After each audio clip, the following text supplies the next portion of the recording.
Big Rube, I'm going to start with you on the final series that's still going on. When we left the show last week, we went to the local watering hole and we watched the Indiana Pacers pull out an improbable victory against the Miami Heat. We watched LeBron James take a lot of flack for missing some key free throws down the stretch. But since that night, a week ago tonight, he has played 2 games, most recently the last game on Sunday, which was borderline flawless. Right. LeBron James, anybody that knows me knows that I got big issues with him. But my issues with him are off the court, and they're overly emotional, but I can do that because I'm a fan. But Big Rube, I'm going to ask you this. How do you see the rest of this series playing out? It's 2-2 right now. Tell me your thoughts, and then we'll have K-Dub pick up behind you. 7 games. LeBron will choke, and Indiana will go to the finals. I think that's. I don't want to see that finals, Indiana-Boston. Why do you see it going that way?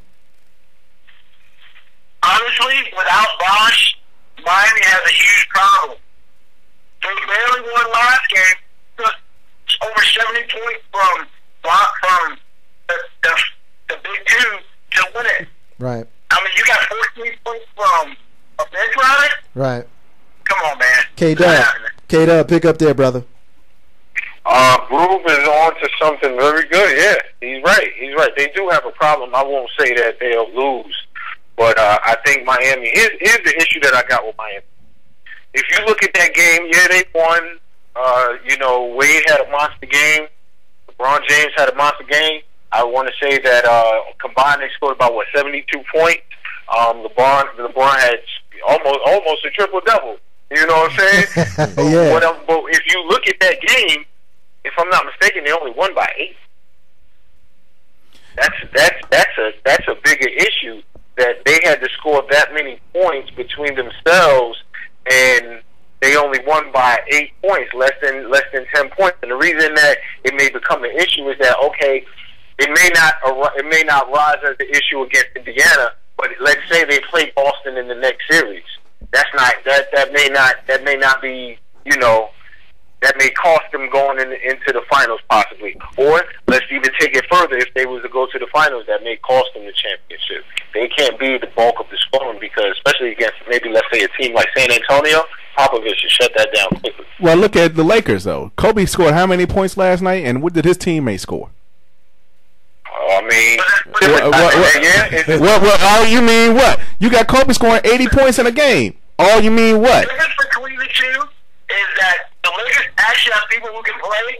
You can't name me 4 people for the Miami Heat. Yes, I can. All right, let me just nip all that in the bud real quick, because the Lakers lost 4-1. They're no longer relevant. But what I will say is this: the second or third, depending on who you ask, best player on that team, basically when asked at the end of that game where he's playing next season, he said, I don't know, I'll play here, maybe somewhere else. I'm speaking, of course, of Andrew Bynum. So anytime you got a player that's that indifferent on your team, you can't go that far with him. It is what it is. And I think a big part of the reason why the Lakers lost in 5 was because Andrew Bynum didn't show up consistently, and Pau Gasol didn't show up really at all. Funky Winklebean is what I call it. Yeah. So the Lakers, I mean, it is what it is. They out there planning fishing trips with Amari and Carmelo right now. Yep. K-Dub, something big happened in Orlando yesterday, or this morning actually. Tell us about it and tell us what your thoughts are.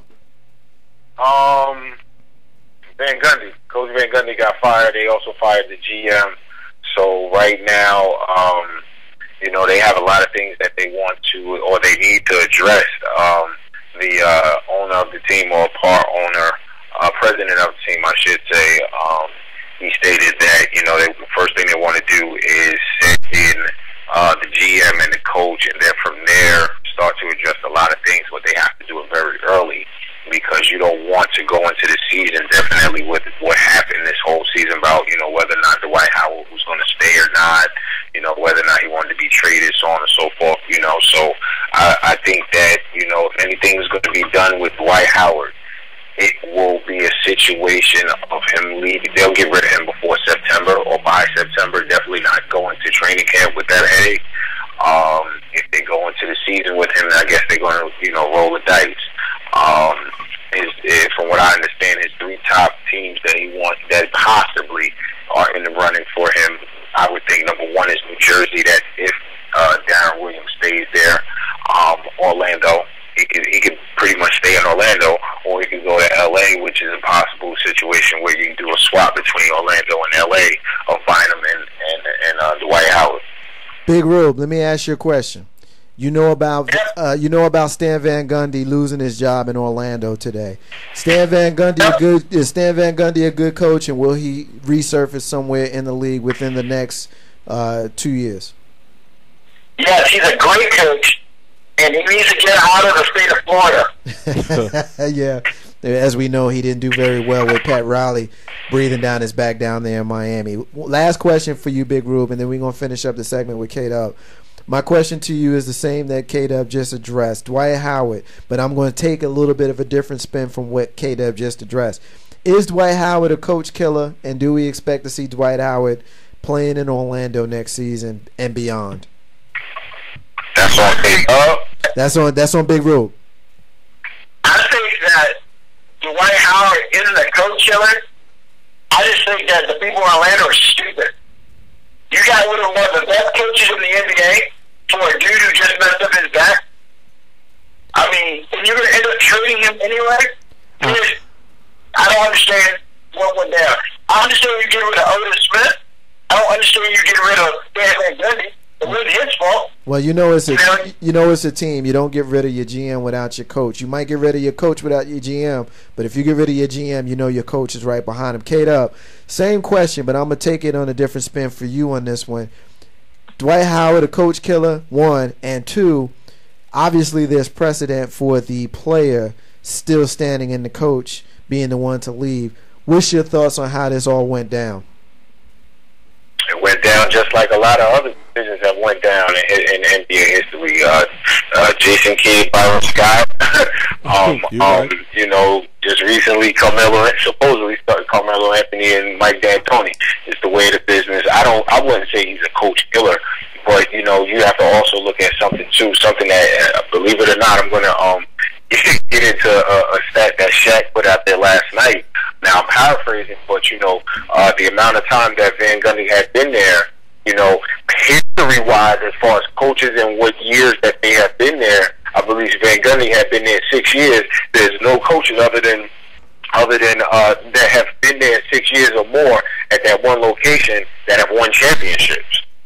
So, you know, it may come down to a situation where it's time to change the culture, change the general manager, change the head coach, and go in a different perspective, maybe more insight from Dwight Howard, and it may come down to, look, you know, Dwight Howard, look, you're the franchise, what do we need to improve you? And then at some particular point, if it don't improve, he got to get on in that age track. Yeah, it is. You know what's funny about that? Because if we go back in history and we look at the star players that are known as being coach killers, we look at Magic Johnson and Paul Westphal, and we look at Michael Jordan with Doug Collins, and both of them ended up being legendary players who won 5 and 6 championships respectively.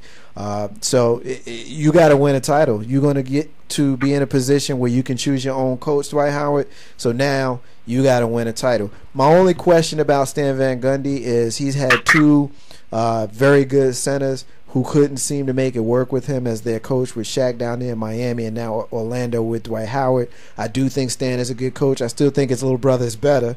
But I think Stan is a good coach, and I think wherever he lands, they're going to be better for it. We're going to leave it there on the NBA segment.